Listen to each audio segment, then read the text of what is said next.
Salut, c'est Simon. Aujourd'hui, mes impressions de lecture d'Animitas de Nicolas Dawson, publié aux éditions La Mèche. Ayant rencontré Nicolas en 2012, étant devenu copain avec lui, j'étais très curieux de lire ce premier roman. Né au Chili, ayant émigré avec sa famille au Québec en très bas âge, Nicolas Dawson a fait des études littéraires, il enseigne la littérature au niveau collégial.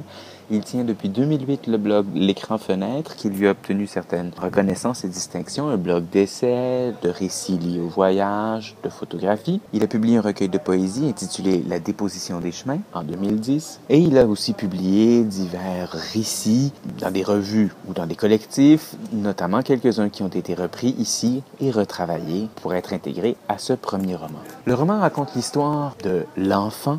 Dans la première partie, c'est raconté à la troisième personne. On le suit enfant, adolescent et adulte. Quand il est enfant, la vingtaine de chapitres qu'il y a là, c'est les dimanches, en allant ou en revenant de la messe avec sa famille, c'est-à-dire sa sœur de quelques années plus vieille que lui, leur grand frère, pas mal plus vieux qu'eux, le père plutôt renfermé, la mère qui, à chaque semaine, traîne son lourd chagrin à l'église, qui pleure abondamment le fait qu'elle a abandonné sa propre mère, laissée au Chili. Ce thème de l'abandon dans l'exil est très présent. L'image de la couverture représente une image de l'Immaculée Conception devant laquelle la mère se recueille et prie et pleure. Ça donne un peu le ton mélancolique du roman. Ensuite, on arrive en 1998. L'enfant est rendu un adolescent. Il écoute la musique des années 98. Il chante les chansons, il danse, il découvre son corps, il découvre son homosexualité aussi. Dans des lettres qu'il adresse à une de ses amies retournée en France avec ses parents, il invente la vie de deux personnages de sa rue, l'ivrogne de la rue et un homme chauve qui promène son chien, sur lequel l'enfant fantasme. Lorsque son homosexualité est découverte par les parents, mais ça fait une crise dans la famille. On arrive ensuite à Montréal en 2013 et on réalise ce que un court chapitre au tout début nous avait laissé entrevoir, c'est-à-dire que la mère, lors d'un de ses réguliers voyages au Chili en 2012, elle s'est suicidée. Et en 2013, donc, l'enfant est rendu un adulte, il est journaliste pour des revues de voyage, est aux prises avec la dépression, il est en arrêt de travail, et il porte maintenant en lui la peine que sa propre mère portait par rapport à sa grand-mère. Il porte la peine de cette mort et toute l'incompréhension. Sa psychologue lui propose de raconter, d'écrire des moments de son histoire. Il se sent mal, il a l'impression que tout ce qu'il raconte de son enfance, c'est des mensonges, qu'il invente les personnages de son père, de sa mère, de sa famille. Dans la deuxième partie du roman, qui est au printemps 2014, l'enfant est maintenant le narrateur et à la première personne, il entreprend de raconter à sa mère, maintenant décédée, le voyage qu'il s'apprête à faire au Chili.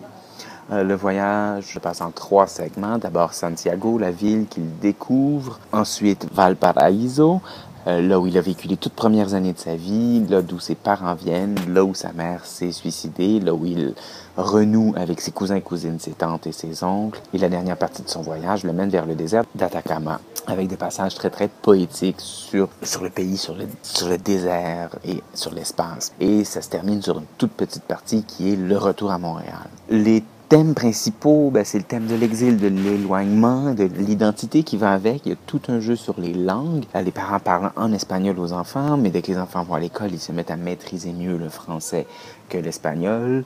Le narrateur lui-même réalise que l'espagnol qu'il parle, c'est avec un accent français. Il y a tout ce rapport-là entre la langue maternelle, la langue du pays, et la langue intellectuelle, la langue française. Donc ça, c'est très présent et ça se retrouve aussi par beaucoup de phrases en espagnol dans le texte. Je parle pas espagnol. Des fois, je les comprends. Souvent, le contexte les reprend et les explique.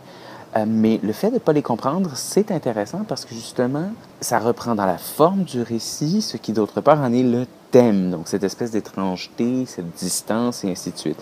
Donc, ça devient très poétique et c'est très, très beau. Le thème principal, c'est celui des deuils. Les animitas en tant que tels, c'est au Chili, toutes sortes d'hôtels, si on veut, que le peuple a créés en collant des photos, en inscrivant des noms. Il paraît qu'il y en a partout, tant à Santiago qu'ailleurs, des monuments parfois immenses où il y a toutes sortes de photos, de dates, de petits récits, de noms, de gens disparus, exilés, morts, tués, notamment lors de la dictature de Pinochet. Il y a eu des allusions au coup d'État à Allende, un des drames du 20e siècle. C'est pas mis de l'avant, de sorte que ce récit sur les deuils et sur l'immigration peut facilement être transposé à beaucoup d'autres immigrations, parce qu'il y a, je pense, toujours des formes de deuil qui se créent là-dedans, et toutes ces réflexions par rapport à la distance. José Boileau, dans la critique qu'elle a faite d'Annie Mittas dans le Journal de Montréal, dit au sujet de la première partie qu'elle est écrite à hauteur d'enfant. J'ai trouvé que c'est une belle expression parce que justement, au début, on est avec l'enfant, on est très près de lui dans un style très simple qui évolue et qui se développe au fil du roman et on sent tout dans la deuxième partie, on sent toute la dimension poétique de l'écriture. Le personnage, il dit qu'il aurait aimé écrire de la poésie et ça, on le sent de la même manière qu'on sent que Nicolas est lui-même poète. Donc, on sent cette dimension poétique dans le texte. Il y a souvent des belles images, une belle densité du texte qui est très évocatrice. Il y a un lien qui s'établit entre le livre qu'on lit et le processus à travers lequel passe le narrateur, le personnage. Sortir de la mélancolie, c'est retrouver le langage. Alors il garde le silence quotidiennement pour mieux entendre les souvenirs de son enfance et voir le quartier malfamé des premières années d'immigration, les va-et-vient de l'appartement à l'église latino-américaine, les litanies et les pleurs de sa mère agenouillée parmi toutes les autres femmes rendues fortes comme elle, des exils qui leur arrachent des larmes à la moindre prière.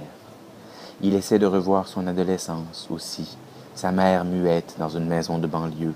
Il se souvient des départs, des pertes, de sa famille mélancolique. Les départs, les pertes, la famille mélancolique.